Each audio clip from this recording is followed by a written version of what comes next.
Well, you're James Bailey, if I remember correctly. Yeah, that's right. And it's please fund us or please fund dot us, right? Yeah, that's right. Pleasefund.us. Yeah. Dot US. And that's I mean clever, because in the United States we don't use the dot US for some reason. Yeah, no, there's definitely a thing about .com, isn't there? But we thought we'd use the .us. I It mean, sounds good. it's terrific. Yeah. Somebody, but you're in the UK, is that correct, James?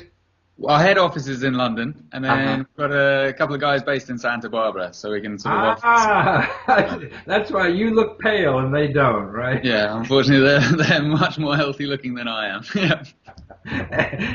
And you've been at this for a few years. Like you're one of the first in the industry for crowdfunding, right? Yeah, no, so we got going, well, all the work started in early 2011, and then we got the site live in September 2011. So were you guys like venture capitalists or something initially, or what got you into this? No. So the Santa Barbara Sunshine link, I basically ran off and set up a surf school in Morocco for A a few surf years. school in Morocco? Um, So yeah, it was all a bit random, but Tark and I got the idea from, we tried to get some money together for another business, and it was quite a tricky process. I see. So in that whole process, we got pretty fed up with the whole sort of idea of trying to run around, keep everyone up in the air, updated about what you're trying to do and get the money in. So we thought, right, let's set up a site that makes it easy for people to raise money. I see. So it's really for people like you that have ideas or anybody wants to get off their butt and do something in life. You got a platform now that people come to this if they know, actually they don't have to do much to except have a PayPal account, right? Yeah, so we've set it up. PayPal is the main processor, so anyone pretty much anywhere in the world that PayPal works can set up a project in a couple of minutes. It's pretty easy. So it doesn't take a lot of talent or skills or even money to put a project on your site. Is that correct? Completely free to list. Free to list. Free to list, Yeah. and you don't pay anything, and neither do any of the people who are supporting you Uh-huh. unless you're successful. Uh, So basically, if you set a target, say you set your target at $10,000, unless you've had $10,000 pledged, not a single penny gets transacted. really? Wow. So it's all or nothing. So you basically Oh. say what you need to get, and then you tell everyone, right, now we've got 50 days to go and get this money together. Huh. They all support, and you get over the target, then all the money gets transacted, and it goes through to your PayPal account. Wonderful. Huh. And you just take a little slice like a bank. Yeah, no. We take 5%, and that basically 5%. covers our costs. That's reasonable. You're doing all this stuff and whatever.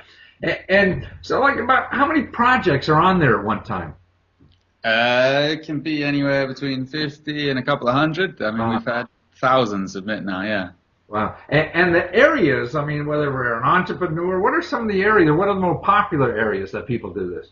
Well, so initially when we got it, it was very much in sort of creative business space. And then we realized that actually it works for charitable, sort of causey style ones, community projects.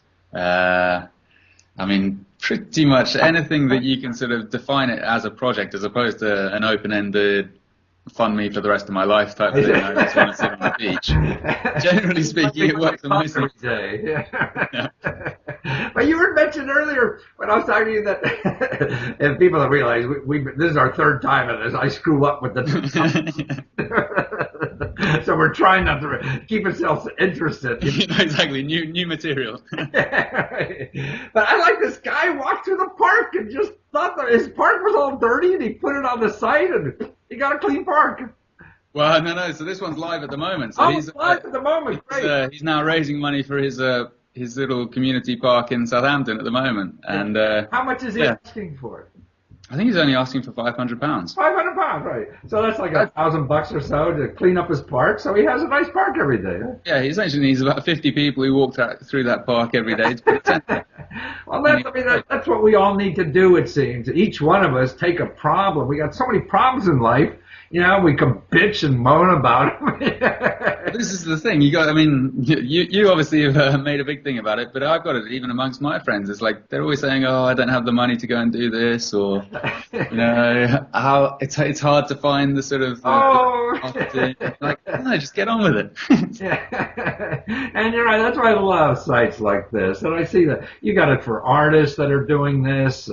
I guess you say you started as entrepreneuring, and that's another thing. And I think so many businesses now, you don't need $1 million to start a business. You can do almost anything. So that's another thing, isn't it? I mean, businesses, everyone's got this big idea that they need a fortune to get it going. But actually what you end up doing is you sort of say, right, what do I need to get some sort of the idea going first? Then I can show people that I want to get it going. This is how we're going to do it. And then more people come and join. It's sort of evolved. That's it, because you're really not sure what the hell it's going to look like anyway. So you may as well get something up first, and then and you'll change your mind as soon as you start. Oh God, that didn't work, did it? And you'll find, but I think that's the only way to find out what you should have done in the first place. Because you sit here and play, like you doing a 5-year business plan now. God, this industry may not be here in 5 years. Why? It'll probably look very different in 5 years' time. There'll probably be something else that happens on your phone that completely changes what we're doing now. But yeah. So people want to get involved, raise money. I mean, you're all over the world. I mean, I see the site is in pounds, so people shouldn't get in the. That's changing. We're actually going to get all the other currencies up there as well that PayPal allows us to use. I see. Okay. But if you go there, obviously, I know there's a lot of xenophobic people in the United States that see pounds and then, my card won't work. I don't know what they're talking about. But you can go to your site, even if it says pounds. People you think around the globe or even the United States interested, you can put it on the site. Doesn't cost anything, right? But it takes effort on your part to let people know, right? And that's the key. So that's the tricky bit.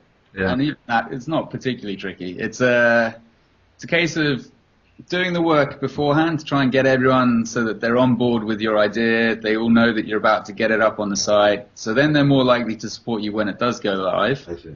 And then making so your idea is concise and sort of well explained enough that a bit of a stranger could come onto your page and go, actually, you know what, I think that's a good idea and I'm going to support it. So in other words, you have to do some editing on your idea first. Well, that's kind of our role. So really? Oh, cool. Have a bit of a vetting service in that everyone asks us for feedback and we'll try and give them some ideas and tips on how they can make it a bit better, a bit clearer. And then the other thing is to pre-sell to your friends and say, I'm going to do this, what do you think? And then that starts the ball rolling quickly. Well, so say you're an artist or a musician or something, and you've got maybe 10 really influential bloggers in your space. If you were to email off to those bloggers before you've gone live and saying, look, I'm thinking about doing this, do you think you might be able to mention me in one of your posts? I see. Before you go live, then what will happen is they'll all get back to you and go, yeah, I can probably fit you in 2 weeks' time or a month's time. And you can sort of program when you're going to do your project to try and get the maximum exposure. I see. So the thing is to find out, who the bloggers are or the gatekeepers maybe for your industry or whatever. So if it was that community garden, it'd be your town council probably has a blog or something like that. So the town council, we got them tweeting about it. There was a cafe at the end of inside the actual garden. So then they can shout about it because all their customers are going to be interested in it. See. So it's just working out who are the people that actually might care about what you're doing and want to support it.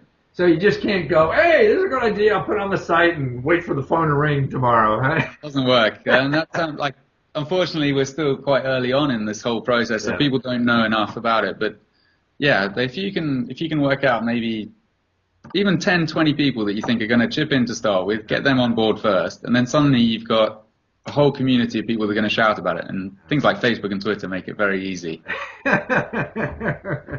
Well, wonderful. Well, you're a delight, James, and thanks for patching in with me and all this crappy technology. I have an MBA in computer science, too. The problem is it was 1975 or something like that. It was a bigger computer then.